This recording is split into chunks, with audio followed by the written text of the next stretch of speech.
नमस्कार. आज आपण भारत आणि जगातल्या काही महत्वाच्या ताज्या घडामोडींवर जरा बोलूया. हो, नक्कीच.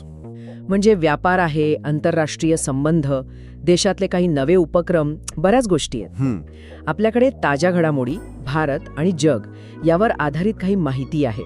तर याचा नेमका अर्थ काय, काय महत्वाचं आहे ते समजून घेऊया थोडं. अगदी. आपला प्रयत्न राहील की यातून सध्या काय काय घडतंय, त्याचे संभाव्य परिणाम काय असू शकतात, यावर एक चांगली चर्चा व्हावी. बरोबर. चला तर मग सुरुवात करूया. सगळ्यात आधी मला वाटतं भारत अमेरिका व्यापार करारावर बोलूया. खूप चर्चा आहे त्याची. ऐकतोय की याच आठवड्यात काहीतरी फायनल होऊ शकतं. हो, म्हणजे तशी शक्यता वर्तवली जातीये. हा एक अंतरिम म्हणजे तात्पुरता म्हणा हवं तर करार आहे. अच्छा. मुख्य उद्देश काय तर अमेरिकेकडून जे काही संभाव्य जास्त शुल्क येऊ शकतं, विशेषतः आपल्या शेती उत्पादनांवर, ते टाळण्याचा प्रयत्न आहे. ओके, म्हणजे हा काही मोठा पूर्ण करार नाही अजून. अजून नाही. याला एका व्यापक म्हणजे मोठ्या कराराच्या दिशेने एक पहिलं पाऊल समजावं लागेल. अच्छा. तो मोठा करार व्हायला कदाचित पुढचे काही महिने लागू शकतात, शरद ऋतूपर्यंत वगैरे म्हणतात. आणि त्यात काय असू शकतं? त्यात मग अमेरिकेकडून नैसर्गिक वायूची आयात वाढवणं असेल किंवा इतर वस्तूंवरची शुल्क हळूहळू कमी करणं, अशा गोष्टींचा समावेश असू शकतो. अच्छा, म्हणजे अजून बराच पल्ला गाठायचा यात. बरोबर. याचा परिणाम आपल्या शेअर बाजारावर काही दिसतोय का? कारण थोडी अस्थिरता वाटते तिकडे. हो, बरोबर आहे. बाजार थोडा सावध आहे निश्चितच. म्हणजे निफ्टी 50 आणि सेन्सेक्समध्ये अगदी किरकोळ वाढ दिसतीये. 0.11%, 0.16% अशी. पण वित्तीय संभाग म्हणजे फायनान्शियल स्टॉक्समध्ये घट आहे. कदाचित व्याजदरांच्या चिंतेमुळे असेल. असू शकतं. आणि गुंतवणूकदार अमेरिकेच्या त्या शुल्क अंतिम मुदतीकडे पण लक्ष ठेवून आहेत. 9 जुलै आहे ती बहुतेक. ओके. आणि दुसरीकडे सोन्याचे भाव पण वाढले तसं ऐकलं. हो, सोन्याच्या दरात चांगलीच वाढ झाली आहे. MCX वर प्रति 10 ग्रॅम जवळपास 500 रुपयांनी भाव वाढलाय. अरे बापरे. त्यामुळे जे खरेदीदार आहेत ते थोडे चिंतेत आहेत नक्कीच. व्यापाराच्या पलीकडे परराष्ट्र धोरणात पण काही महत्वाचं घडलंय का? परराष्ट्र मंत्री जयशंकर यांचं काहीतरी विधान आलंय अणु ब्लॅकमेल बद्दल. हो, त्यांनी अगदी स्पष्ट शब्दात सांगितलंय की भारत अशा कुठल्याही दबावाला म्हणजे अणु ब्लॅकमेलला बळी पडणार नाही. हा इशारा अप्रत्यक्षपणे पाकिस्तानला होता असं राजकीय वर्तुळात मानलं जाते. अच्छा. हे म्हणजे भारताचं जे स्वतंत्र परराष्ट्र धोरण आहे त्याचाच पुनरुच्चार आहे असं म्हणता येईल. आणि याच संदर्भात देशांतर्गत सुरक्षेसाठी पण काही तयारी सुरू आहे का? हो, अमरनाथ यात्रा तोंडावर आहे, त्यामुळे जम्मू श्रीनगर महामार्गावर एक संयुक्त सुरक्षा सराव नुकताच पार पडला. सुरक्षेची काळजी घेतली जातीये. बरोबर आहे. देशातल्या इतर काही महत्वाच्या गोष्टींबद्दल पण बोलूया. आज 1 जुलै राष्ट्रीय डॉक्टर दिन आहे. अगदी बरोबर. डॉक्टर बिधानचंद्र रॉय यांच्या स्मरणार्थ हा दिवस साजरा केला जातो. आणि यावेळची जी थीम आहे ती पण खूप महत्वाची आहे. डॉक्टरांच्या स्वतःच्या मानसिक आरोग्यावर लक्ष केंद्रित करतीये. Behind the mask, who heels the healers.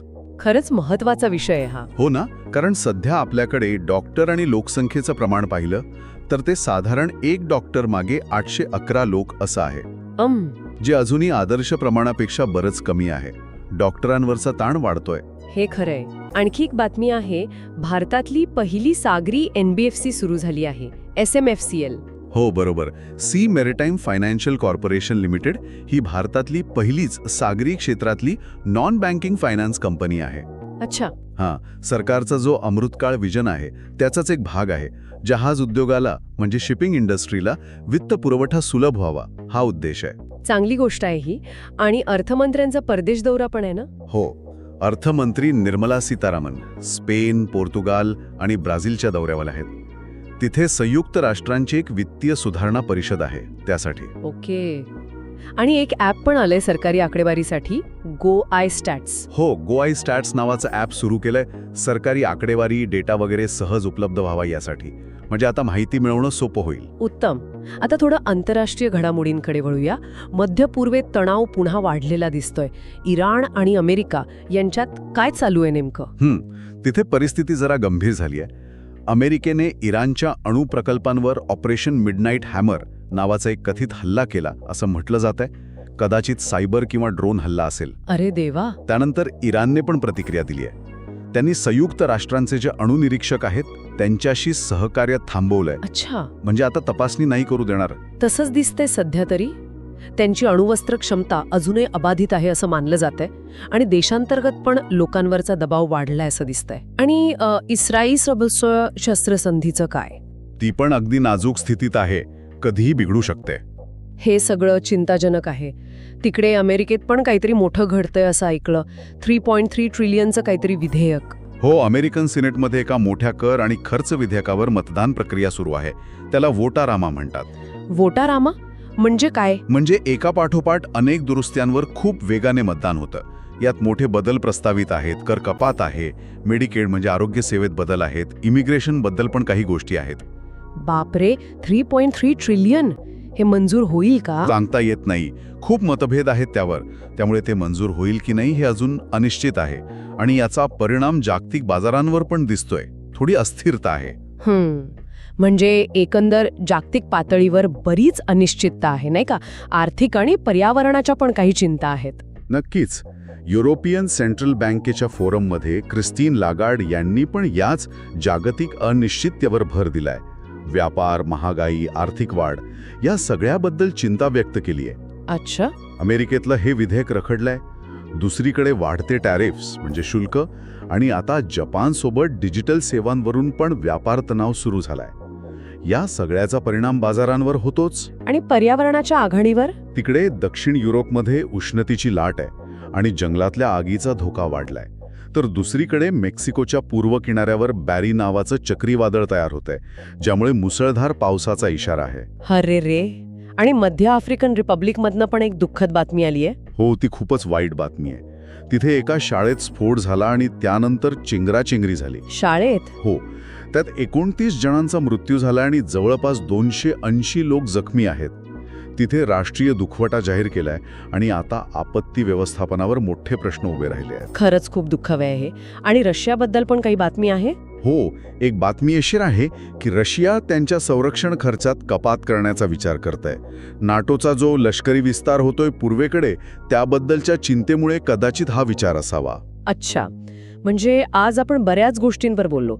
भारताचे अमेरिकेसोबतचे व्यापार संबंधांचे प्रयत्न, जागतिक स्तरावरचे आर्थिक आणि राजकीय तणाव, नैसर्गिक आपत्ती, बरोबर, आणि देशातल्या महत्वाच्या घडामोडी जसे की डॉक्टर दीन, नवीन NBFC, नवीन ॲप, बरोबर, यावर पण चर्चा केली. हो. आणि महत्वाचं म्हणजे या सगळ्या गोष्टी कशा एकमेकांशी जोडलेल्या आहेत हे बघणं गरजेचं आहे. बरोबर. म्हणजे बघा ना, अमेरिकेतल्या विधेयकाचा परिणाम जागतिक बाजारावर होतो. इराणच्या निर्णयाचा परिणाम मध्य पूर्वेतल्या शांततेवर होतो. अगदी. एका ठिकाणच्या घटनेचे पडसाद दुसरीकडे उमटतच. नक्कीच. आणि श्रोत्यांसाठी जाता जाता एक विचार मनात येतोय. हे देश व्यापाराचे नवे मार्ग शोधतायत, आंतरराष्ट्रीय संबंध अधिक मजबूत करण्याचा प्रयत्न करतायत. हो, हे खरंय. मग हे जे दोन विरुद्ध प्रवाह दिसतायत, यांचा एकमेकांवर आणि भविष्यातल्या जागतिक व्यवस्थेवर नेमका कसा परिणाम होईल, हा एक विचार करण्यासारखा प्रश्न आहे नाही का? नक्कीच. विचार करायला लावणारा मुद्दा आहे हा.